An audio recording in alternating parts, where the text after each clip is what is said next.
الشيطان الرجيم. بسم الله الرحمن الرحيم.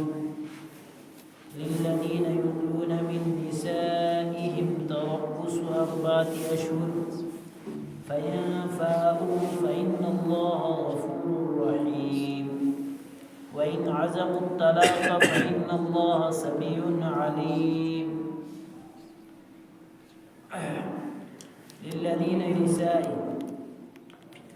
للذين يؤلون من نسائهم تربص 4 أشهر، جو لوگ اپنی عورتوں کے ساتھ رہنے سے قسم کھا لیں 4 مہینے کی، فَإِن فَاءُوا، پھر وہ اس کو پورا کر دیں، فَإِنَّ اللَّهَ غَفُورٌ رَحِيمٌ، تو خدا تعالی بخشنے والے مہربان ہیں.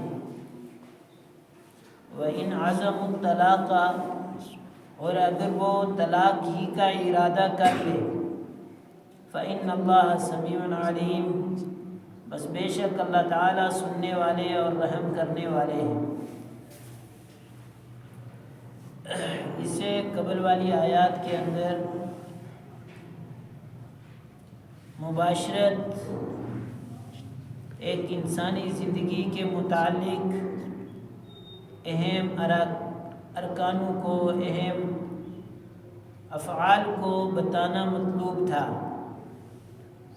اور ایک اہم انسان کی زندگی کے شعبے کے ساتھ اس کے مسائل کو بتا کر اس کو متنبع کرنا مقصود تھا.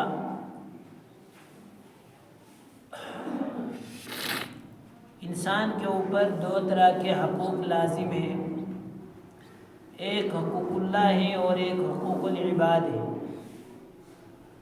حقوق اللہ جیسے نماز ہے، روزہ ہے، زکوٰۃ ہے، حج ہے،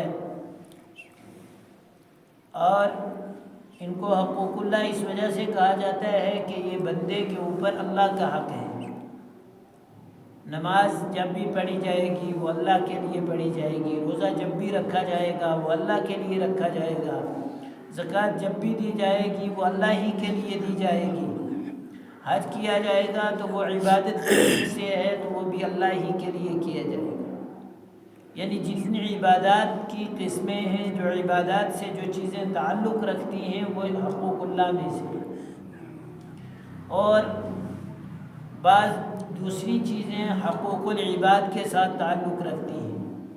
جس طرح حقوق اللہ ہیں اسی طرح سے حقوق العباد ہیں، یعنی بندوں کے حق. تو بندوں کے حقوق ہر انسان کے اوپر دوسرے انسان چاہے وہ انسان باپ ہو یا بیٹا ہو، بھائی ہو یا بہن ہو، پڑوسی ہو یا رشتہ دار ہو، استاد ہو یا شاگرد ہو، یہ تمام انسانی حقوق ہیں. انہی کو حقوق العباد کہا جاتا ہے. پہلا حکم تو یہ ہے کہ جو حقوق اللہ سے جو چیزیں تعلق رکھتی ہیں، اگر ان میں کوئی آدمی کمی کرتا ہے، کوتاہی کرتا ہے، تو اللہ کے ہاں اس کی پوچھ ہوگی، اور اگر بندہ معافی لے لیتا ہے تو اللہ تعالیٰ معاف کر دیتے ہیں، وہ غفور الرحیم ہے. لیکن شرط یہ ہے کہ ایک بندہ حقوق کے توڑنے کے بعد یا ان کو چھوڑ دینے کے بعد اس چیز کا اعتراف کر لے کہ مجھ سے غلطی ہوئی ہے، اور پھر غلطی پر نادم ہو کر یہ عہد کر لے کہ آئندہ میں اللہ تعالیٰ کے حقوق کی کوتاہی نہیں کروں گا، اور جو پہلا ہو چکا ہے اس کی قضا کر لے. جیسے نماز حقوق اللہ میں سے ہے، کسی آدمی نے نمازیں چھوڑ رکھی ہیں اور اس کو یاد بھی ہے کہ فلاں وقت سے فلاں وقت تک میں نے نمازیں نہیں پڑھی ہیں، یہ بات لازمی ہے کہ اللہ کے ہاں کل قیامت میں ایک ایک نماز کا حساب دینا پڑے گا، جواب تو دینا پڑے گا کہ نماز فرض تھی کیوں نہیں پڑھی. ایسے ہی روزے فرض تھے جب نہیں رکھے تو ان کی جواب دہی ہوگی. ایسے ہی زکوٰۃ واجب بنتی تھی لیکن ادا نہیں کی تو جواب دہی ہوگی. یہ اللہ کے حقوق میں سے. لیکن ایک آدمی کو پتہ چل گیا کہ اب مجھے یہ حقوق ادا کرنے ہیں، آئندہ کے لیے پورا عزم کرے اور حقوق اللہ کو نہ توڑے اور گزشتہ سے معافی بھی چاہے اور ان کی قضا بھی کرے، تو یہ اللہ سے متعلق حقوق ہے۔ اللہ معاف کرنے والا مہربان ہے، اور یقینی طور پر جو بندہ اللہ سے معافی طلب کرتا ہے، حدیث پاک کے اندر آتا ہے الطائب من الذنب کمن لا ذنب لہ، کہ جو توبہ کر لیتا ہے گناہوں سے گویا وہ ایسا ہوتا ہے جیسے اس نے گناہ کیا ہی نہیں۔ تو جس نے حقوق اللہ کو توڑا ہوگا، حقوق اللہ کو چھوڑا ہوگا، اور اس کے بعد سمجھ آنے پر اس کی قضا کرنی ہوگی اور کفارہ کی جگہ کفارہ ادا کیا ہوگا، اور اسی طرح سے اس کے بعد توبہ تائب ہو گیا، تو اللہ معاف کرنے والے مہربان ہیں۔ اور جو بندوں کے حقوق ہیں، آدمیوں کے ہیں، انسانوں کے ہیں، جیسے نکاح ہے، طلاق ہے، دوسرے حقوق ہیں، خدمت ہے، اطاعت ہے، تو یہ بندوں کے حق ہیں۔ جیسے اولاد کے اوپر ماں باپ کے حقوق ہوتے ہیں، ایسے ہی ماں باپ کے اوپر اولاد کے بھی حقوق ہیں۔ جیسے ایک پڑوسی کے دوسرے پڑوسی کے اوپر حقوق رہا کرتے ہیں، تو یہ بندوں کے حق ہیں۔ اور ان کا نتیجہ کیا ہے کہ اگر کوئی کسی بندے کے ساتھ غلطی کا معاملہ کرتا ہے، اس کے ساتھ اس کو ستانے کا معاملہ کرتا ہے، یعنی اس کے حق کو پامال کرتا ہے، اس کا حق ادا نہیں کرتا، اس کے حق میں کوتاہی کرتا ہے، تو حدیث پاک کے اندر آتا ہے کہ جب تک بندہ بندے کو معاف نہیں فرما دیتے تب تک اللہ بھی معاف نہیں کرتے۔ اللہ اپنے حقوق پہ تو قادر ہیں، معاف کرنے پر انہوں نے اختیار دے رکھا ہے، میں مجھ سے معافی چاہو گے معاف کر دوں، لیکن اپنے بندوں کے حقوق کے لیے اس نے ایک ضابطہ بنا کے رکھا ہے کہ جب کوئی بندے کا حق توڑے گا، جب تک میرا بندہ معاف نہیں کر دے گا میں بھی اسے معاف نہیں کروں گا، یہ اصول ہے۔ اس وجہ سے جو حقوق العباد انسان سے ترک ہو جاتے ہیں، کوتاہی ہوتی ہے، تو اس کے لیے لازمی ہے کہ حقوق العباد کی رعایت کرتے ہوئے جو چیزیں یاد ہیں ان میں جس بندے کے ساتھ یہ معاملہ کیا اس سے معافی طلب کرتے ہیں۔ جیسے کسی کی کوئی چیز چوری کر لی تو چوری والی چیز لوٹائے بھی اور اسے کہے بھی کہ مجھ سے یہ غلطی ہو گئی تھی، مجھے معاف کر دے۔ کسی آدمی کی عزت پر ڈاکہ ڈالا، کسی کو ذلیل کیا، کسی کو بےعزت کیا، کسی کا حق کھا لیا، تو کسی کو ناحق بےعزت کر دیا، اور کسی کی خدمت سے آنکھ چرا لی، ماں باپ کی، استاد کی، تو یہ حقوق ہیں۔ ان سے اگر پتہ چل گیا کہ یہ میں نے حقوق عدولی کی ہے، اور اس کے بعد کیا کرے، اللہ سے بھی معافی مانگے اور بندے سے پہلے معافی مانگے، اگر وہ بندہ معاف کر دے گا تو اللہ بھی معاف کر دے گا، لیکن اگر بندہ معاف نہیں کرتا ہے تو اللہ بھی معاف نہیں کرے گا تب تک۔ ایک حدیث پاک کے اندر آتا ہے اللہ کے نبی صلی اللہ علیہ وسلم کی مجلس لگی ہوئی تھی، صحابہ نے سے سوال کیا، اللہ کے نبی نے صلی اللہ علیہ وسلم پوچھا کہ آپ بتا سکتے ہو مفلس کون ہے، مفلس کس کو کہتے ہیں؟ صحابہ خاموش ہو گئے۔ تو پھر اللہ کے نبی صلی اللہ علیہ وسلم نے خود فرمایا کہ میری امت کا مفلس وہ ہے جو دنیا میں بہت نیکیاں کمائے گا، بہت اچھے اعمال کرے گا، نیکی کے کام کرے گا، اور آخرت میں اتنی نیکیاں لے کے آئے گا کہ نیکیوں کی وجہ سے اس کی کمر جھک چکی ہوگی، لیکن جب حساب کتاب شروع ہوگا تو کسی کے کوئی حق دبایا ہوگا، کسی کے ساتھ زیادتی کی ہوگی، کسی کو گالی دی ہوگی، کسی کو گھوسا مارا ہوگا، اور کسی کی بے عزتی کی ہوگی، تو یہ حقوق ہیں۔ تو جب وہ حقوق والے مطالبہ کرنا شروع کریں گے تو وہاں تو کل قیامت میں بدلے میں مکے کے بدلے مکہ تو نہیں مارا جائے گا، پیسے کے بدلے پیسہ تو نہیں دیا جائے گا، تہمت کے بدلے تہمت لگا کے چھوڑ نہیں دیا جائے گا، بلکہ وہاں تو پھر اعمال کا بدلہ دیا جائے گا۔ یہاں دنیا میں کسی کو تکلیف دی، کل قیامت میں اللہ تعالیٰ کھڑا کریں گے دونوں کو، جس نے تکلیف دی ہوگی اس کے نیک اعمال میں سے اس کو دے دیا جائے گا، اس کی نیکیاں اس کے حوالے کر دی جائے گی، اسی کی بقدر جس بقدر اس کا گناہ تھا۔ دیکھیں اللہ کے نبی صلی اللہ علیہ وسلم نے فرمایا کہ آخر ایسا ہو جائے گا کہ اس کی ساری نیکیاں ختم ہو جائیں گی، بالکل خالی رہ جائے گا، اور پھر جہنم میں اس کو جانا پڑے گا۔ اللہ معاف فرمائے، اللہ معاف فرمائے۔ تو یہ حقوق العباد ہے۔ ہم کئی بار حقوق اللہ کا خیال کرتے ہیں، حقوق العباد کا خیال نہیں کرتے اور پرواہ نہیں سمجھتے، چھوڑو جی کسی کو تکلیف دے دی کوئی مسئلہ نہیں، کسی کا حق کھا لیا کوئی مسئلہ نہیں جی معاف کر دیں۔ نہیں، جب تک بندہ بذات خود معاف نہیں کرے گا یا نہ کر دے تب تک اللہ کے ہاں سے بھی معافی نہیں ہوتی ہے۔ اس چیز کا خیال رکھنا چاہیے ہم سب کو، اور کوشش کرنی چاہیے کہ جب تک ہماری زندگی ہے ہم جن بندوں کے ساتھ، جن اللہ کے بندوں کے ساتھ، جن ہمارے پڑوسیوں کے ساتھ، جن ہمارے تعلقات والوں کے ساتھ ہمیں کوئی زیادتی ہوئی ہے ہم اس سے معافی لے لیں. جب معافی لے لیں گے تو یہ بہت بہتر رہے گا, اللہ بھی معاف کر دیں گے.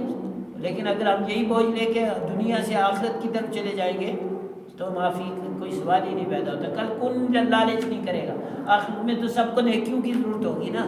کوئی کہے گا کہ چھوڑو جی مجھے نیکی کی ضرورت نہیں, اسی کو چھوڑ دو, کوئی نہیں کہے گا. قرآن میں کہا یوم یفر المرء من اخیہ وامہ وابیہ وصاحبتہ وبنیہ. دوست دوست کو نہیں پہچانے گا, باپ اولاد کو نہیں پہچانے گا, ماں اولاد کو نہیں پہچانے گی, بھائی بھائی کو نہیں پہچانے گا. تو جب پہچانے گا نہیں تو رحم کس چیز کا کرے گا. تو اس وجہ سے جو کچھ ہے یہ دنیا میں نمٹا دینا چاہیے. بھئی غلطی ہو گئی مجھ سے, فلانے وقت میں میں نے تیری بےزتی کر دی, فلانے وقت میں میں نے تجھے مار دے دی, فلانے وقت میں میں نے تجھے تہمت لگا دی, میں اس کی معافی چاہتا ہوں, اللہ کے لیے مجھے معاف فرما دے.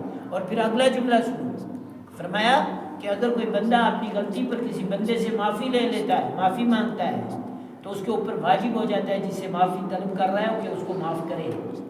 اس کو کیا کرے؟ جب معافی طلب کر رہا ہے تو معافی دینا اس کو کیا ہے؟ لازمی ہے. اگر یہ معاف نہیں کرے گا پھر اللہ اپنی رحمت سے اس کو معاف کر دے گا, جبکہ اس کو اپنی غلطی کا اعتراف ہو گیا تھا, غلطی کے برابر معافی بھی طلب کر رہا تھا, لیکن سامنے والے نے بخل سے حسد سے معاف نہیں کیا تو اللہ تعالیٰ خود اپنی طرف سے معاف کر دیں گے, بری ذمہ ہو جائے گا, اس کے ذمے سے یہ گناہ ختم ہو جائے گا. تو انہیں حقوق میں سے ایک حق ہے, حقوق العباد میں سے ہے نکاح اور طلاق. یہاں تھوڑا سا معاملہ ہے, ایک طلاق کا مسئلہ ہے. آگے تو تفصیل کے ساتھ پوری طلاق کا بیان آئے گا انشاءاللہ, وہاں پڑھیں گے سنیں گے. صرف اس آیت میں ایک خاص قسم, اس سے پہلے والی آیت میں آپ نے سنا قسم کا بیان تھا کہ جو آدمی قسم کھا لیتا ہے, اگر انجانے میں ہو جاتی ہے, تکیہ کلام بند کر ہو جاتی ہے, اس پر اللہ کے یہاں سے کوئی مواخذہ نہیں ہے. لیکن اگر کوئی جھوٹی قسم عزم کر لیتا ہے کہ میں یہ کام کروں گا اور قسم کھا لیتا ہے پھر وہ کام نہیں کیا, تو اس پر اس کا مواخذہ ہوگا. یا تو اس کو کفارہ ادا کرنا پڑے گا, کفارہ نہیں ہوگا تو کل قیامت میں اس کے بدلے اس کے اعمال کو ختم کر دیا جائے گا, یعنی مواخذہ ضرور ہوگا. اور بعض قسمیں ایسی ہیں, تو انہیں قسموں میں سے ایک خاص قسم ہے ایلا کی. ایلا کہتے ہیں کس کو؟ ایلا کا مطلب قسم ہے, ایلا کا ترجمہ ایلا کو کہتے ہیں قسم کو. لیکن شریعت مطہرہ میں ایلا ایک خاص قسم کی قسم کو کہا جاتا ہے, اور وہ قسم یہ ہے کہ کوئی مرد اپنی عورت کے متعلق یہ قسم کھا لے کہ میں تیرے پاس 4 مہینے تک نہیں جاؤں گا, یا 4 مہینے سے زائد کی قسم کھا لے کہ میں تیرے پاس نہیں جاؤں گا اور میں تجھ سے تعلق نہیں رکھوں گا, اور قسم کھا لے, اسی کا حکم ہے. اور اس کو کہتے ہیں ایلا. اگر 4 مہینے کی قسم کھائی یا اس سے زائد کی قسم کھائی اس کو ایلا کہ, اور اگر اس سے کم کی کھائی 3 مہینے کی, 2.5 مہینے کی, 2 مہینے کی, اس کو ایلا نہیں کہیں گے. البتہ وہ قسم میں تو ہو جائے گی, اگر توڑے گا قسم تو اس کا کفارہ دینا پڑے گا, لیکن اگر قسم پوری کر دے گا تو کفارہ. مثال ایک آدمی کہتا ہے اپنی بیوی کو کہ میں 3 مہینے تک تیرے پاس نہیں آؤں گا, میرا 3 مہینے تک کوئی تعلق نہیں, تو اس سے اگر یہ 3 مہینے سے پہلے اپنی بیوی کے ساتھ تعلق قائم کر لیتا ہے, واپس رجوع کر لیتا ہے, تو اس صورت میں اس پر کفارہ آ جائے گا, قسم کا کفارہ دینا پڑے گا. لیکن اگر 3 مہینے گزر جاتے ہیں تو کوئی نہ اس کو کفارہ دینا پڑے گا, نہ اس کی بیوی اس کے نکاح سے باہر ہوگی. لیکن اگر یہی بھی آئینی ہی معاملہ کرتا ہے 4 مہینے کا یا اس سے زائد کا, تو اس صورت میں اگر پوری کرے گا انفاؤ, یعنی اگر اس کو کیا کرے, اپنی بات کو پوری نہ کرے بلکہ اس میں رجوع کر لے عورت کی طرف, 2 مہینے کے بعد, 1.5 مہینے کے بعد, 2 گھنٹے کے بعد رجوع کر دیا, تو اس صورت میں اس کو جتنا قسم کا کفارہ آتا ہے, جو قسم کا کفارہ ہے وہ دینا پڑے گا, طلاق نہیں ہوگی. لیکن اگر اس نے اس چیز کو پورا کیا جس کا یہ ارادہ کر چکا ہے, عزم پورا پکا طلاق کا ارادہ کر چکا ہے, تو پھر 4 مہینے کے بعد اس کی بیوی خود بخود اس کے نکاح سے بائنہ ہو کر باہر ہو جائے گی. اب اگر یہ بیوی سے رجوع کرنا چاہتا ہے تو اثر نو نکاح کرنا پڑے گا, جو نکاح میں لوازمات پہلے سے تھی وہ پوری کرنی پڑے گی, یعنی اس میں مہر بھی نیا متعین کرنا پڑے گا, گواہ بھی نئے متعین کرنے پڑیں گے, تو ایک نکاح کی طرح نکاح کرنا پڑے گا, پہلے سے کام چلے گا نہیں. لیکن اگر اس نے یہ عزم نہیں کیا تھا اور 4 مہینے سے پہلے رجوع کر دیا, تو پھر اس کو کیا قسم کا کفارہ دینا پڑے گا, طلاق سے بچ جائے گا. اس کا بیان ہے للذین یؤلون من نسائہم, وہ لوگ کہ جو اپنی بیویوں کے ساتھ ایلا کر لیتے ہیں, قسم کھا لیتے ہیں ان کے پاس نہ جانے کی, تربص 4 اشہر, اور کیا قسم کھائیں کہ ہم رکے رہیں گے، اپنی بیوی کے پاس نہیں جائیں گے 4 مہینے تک. فَإِنْ فَاءُوا، بس اگر وہ اس عرصے میں رجوع کر لیں. فاؤ بمانے رجوع کرنا، ارجعوا یعنی اپنی قسم سے لوٹ جائے تو کیا فَإِنَّ اللَّهَ غَفُورٌ رَحِيمٌ، تب بھی اللہ معاف کرنے والا، رحم کرنے والا ہے. کفارہ ادا کریں گے اور اس کے بعد اپنی زندگی اوقات کے ساتھ گزاریں گے.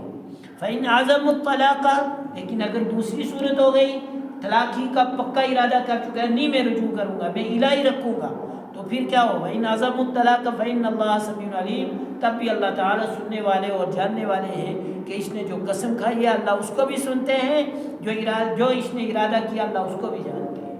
اگر اس نے انشاءاللہ باقی مسائل طلاق کے متعلق بہت سارے ہیں، لازمی ہیں، وہ بھی انشاءاللہ کریں گے بشرط زندگی. بہرحال یہ چیز یاد رکھنے کی، ایلا کہتے ہیں ایسی قسم کھا لینا جو 4 مہینے یا 4 مہینے سے زائد کی ہو. اپنی بیوی کے حق میں قسم کھانا کہ اس کے پاس نہیں جاؤں گا. اس کا حکم یہ ہے کہ اگر 4 مہینے سے پہلے رجوع کر لیتا ہے تو قسم کا کفارہ دینا پڑے گا، اور اگر رجوع نہیں کرتا 4 مہینے گزر جاتے ہیں تو خود بخود اس کی بیوی طلاق والی ہو جائے گی. لیکن طلاق کی 3 قسمیں یاد رکھنا چاہیے، ایک طلاق رجعی ہے، ایک طلاق بائن ہے، ایک طلاق مغلظہ ہے.